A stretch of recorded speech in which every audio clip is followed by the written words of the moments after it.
Hey everybody, Jimmy Smith back this time with my breakdown of UFC Fight Night, Overeem versus Harris. Once again, a solid card all the way around. No huge names outside of the main event, but I think very entertaining card. I think we're going to see some good stuff here. Let's start off at the bottom. Marlon Chito Vera versus Yadong Song. This is the hardest one to pick for me. This is really a coin flip fight for a lot of different reasons, but partly is they're both on great streaks. Of course, Marlon Vera has won his last 5, all by finish, both submissions and knockouts. I like his versatility, his aggression. I called the Canetti fight in Argentina, and I like Chito Vera a lot, man. I like his attitude. I like his skill set. If you look at the streak he's on, no huge names there, all middle of the road guys, but he's put him away, and he's put him away comparatively quickly. Only the last one against Ewell went to the 3rd round, but good punches, opportunistic with his submission game, great gas, good energy. Yadong Song, and sometimes it's flipped around. Sometimes you see the Song Yadong. It depends on where you're seeing it, so pardon me if I'm getting it wrong, but Yadong Song, once again, also on a streak. He hasn't lost since 2016.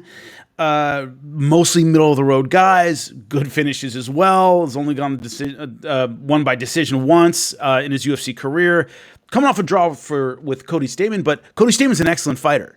It could be better. I think a level better than most of the guys Vera and Song have fought in their streaks, and he got a draw. So there's no shame in that to me. But God, for the same reason, I like both of these guys. Almost the same experience, 15-5-1 versus 15-4-1. It's a coin flip. It really is. God, look, this is my heart talking. I know, just because I like him. Really, really nice guy, Marlon Vera. I'm going with Marlon Vera. Could go either way. I'm going with Marlon Vera just because they're so evenly matched, and I love that. And I think it's going to be a really exciting fight. I think the winner becomes, depending on the method, a dark horse at 135, a guy that you keep your eye on and go, okay, this guy could be something special. Especially if one blows the other one out of the water. It's something people will be talking about, because another thing is the division's so in flux now. If you believe that Henry Cejudo is actually retiring, I talked to his coach for SiriusXM yesterday. He says he really is. It's not a ploy. It's not a joke. He may come back, of course, as most fighters do, but it's not a ploy, he said. It's not a like, hey, we're angling for more money kind of thing. He really does want to move on. So I'm not saying he doesn't come back, but I think he gives up the title for right now, right? So it's a division in flux. So let's say it's, Aljamain Sterling, Peter Yan for the title. Let's just throwing out names. Those are 2 good ones. That leaves a lot of room for the next one, because you're thinking, okay, all right, we got to line this division up and figure out our next challenger.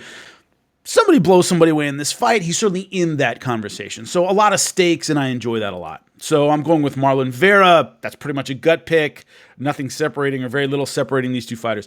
Erik Anders, Krzysztof Jotko. Look, Erik Anders was one of those guys we really thought could do damage at middleweight, simply because great athlete. I mean, much like, although people don't like him, Greg Hardy, great football player, physical mixed martial artist, light on his feet, very explosive for his size, has natural power, is used to the tough workout.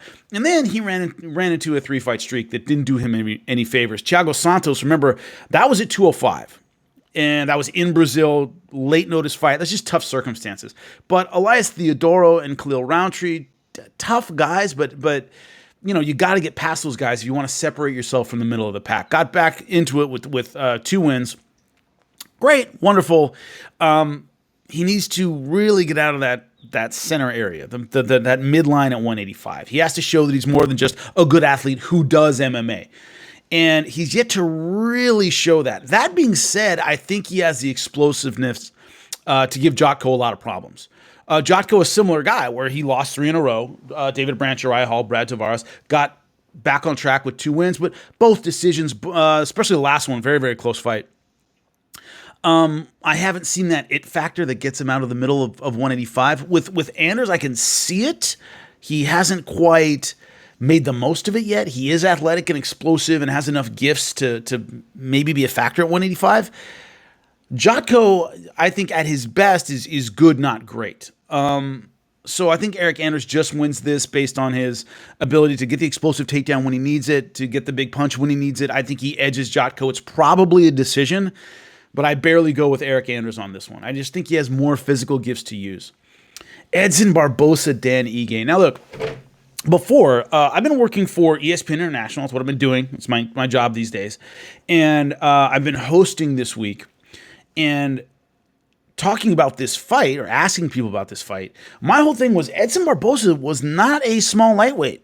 Other than the Khabib fight, he had plenty of losses and plenty of wins, but he wasn't bullied. He isn't a guy where you go, yeah, well, he's just not big enough for 155. Of course, he got bullied by Khabib, but everybody gets bullied by Khabib.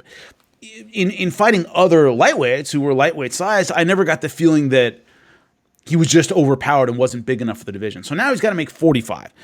I thought that would take a lot out of him, and I thought the reason he's doing it is he's fought some of the best names in the world. He's fought Khabib, he's fought Paul Felder, Justin Gaethje, Cowboy Cerrone, Tony Ferguson, and Kevin Lee, and most of those fights he hasn't come out on top. Great win over Dan Hooker, which is great, but I don't like the motivation for going to 45, which is, I'm not going to be a factor at 55. This division's a shark tank. I got to get out of here.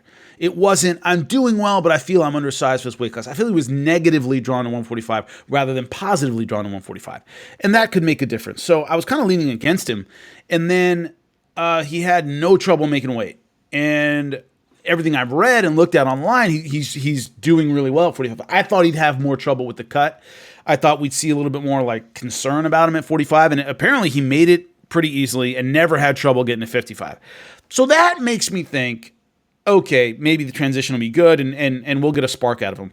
Dan Ige is aggressive. I like his boxing game. I like his versatility. I like the streak he's on.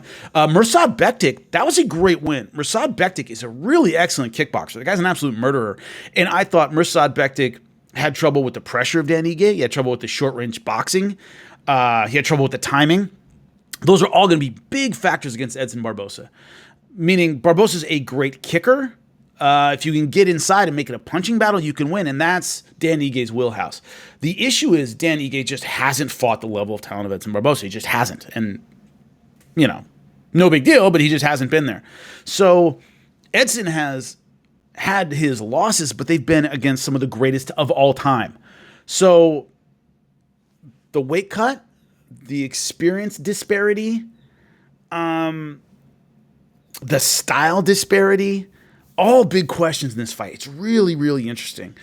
I'm going to go out on a limb here and say Dan Ige. I understand people that would think I'm crazy for that one. I'm going with Ige just a little bit. I think stylistically he just has the formula to beat Barboza. Not necessarily that he's all around a better fighter. I think Edson has been through a lot of tough fights, a lot of knockouts, and he likes that kicking style to keep people at a distance. That didn't work for Mirsad Bektic. I thought Ige was able to do well with his boxing. So for those reasons, I'm going with Dan Ige, but I think it's going to be a very, very close fight. Going out on a limb with that one, but you got to do that sometimes. Claudia Gadelha versus Angela Hill. Gadelha more the grappler. Great jiu-jitsu, great top pressure. 7 submission wins on her resume. Angela Hill, no submission wins on her resume. When she does get a finish, it tends to be by knockout. Is it a throwback fight? Kind of. Striker versus grappler a little bit. But Gadelha is also willing to get in there and take a shot or give a shot to get her jiu-jitsu game going. I think that might be the difference. Angela Hill is not going to win this on the ground. Gadelha could win this on the feet. She is a hard puncher. She's used to walking through shots. She can give a hard shot. So I just see Claudia Gadelha as having more ways to win. Now, Angela Hill on the best streak of her UFC career, 3 in a row. She's surging right now, but Gadelha is I think has a few too many weapons for Angela Hill. Once again, a close fight, as all these fights I think are going to be. I'm going with Claudia Gadelha. Alistair Overeem versus Walt Harris. The way I see this fight is Alistair Overeem much more experienced, but 2 factors work against him. Number 1 is the experience. He's been through a ton of fights, a ton of knockouts. It could be just the edge is getting worn off his blade. Too many fights not going his way, where when he does lose, he tends to lose by serious knockout. On ESPN this week, I called it getting memed. We used to call it getting posterized when I was a kid. Somebody dunks on you, you end up on their poster, you got posterized. He gets memed every time he gets knocked out. It's like his head's way back against Ngannou. Rosenstrike, that cut was brutal. It's like every time he loses, it's like, somebody else's highlight reel. So I think that might be catching up with him. Also, he just he's probably one of the most gifted heavyweights of all time, right? In terms of all the things he can do and his ability to kick, knee, punch, elbow, excellent ground game, decent wrestling. He can do almost everything. But God, he makes bad decisions. He tends to be his own worst enemy. He makes bad decisions. He tends to let his ego get in the way. He never should have lost to Travis Brown. Never should have lost to Bigfoot.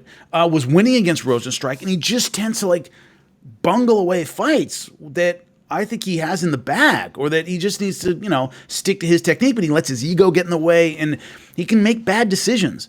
I think that catches up with him against Walt Harris, who 13 wins, all of them finishes, another heavy-handed striker, and recently Overeem hasn't done well against those guys. I think earlier on in his career, I'd definitely go with Alistair Overeem. I think at this point, guys like Walt Harris beat him.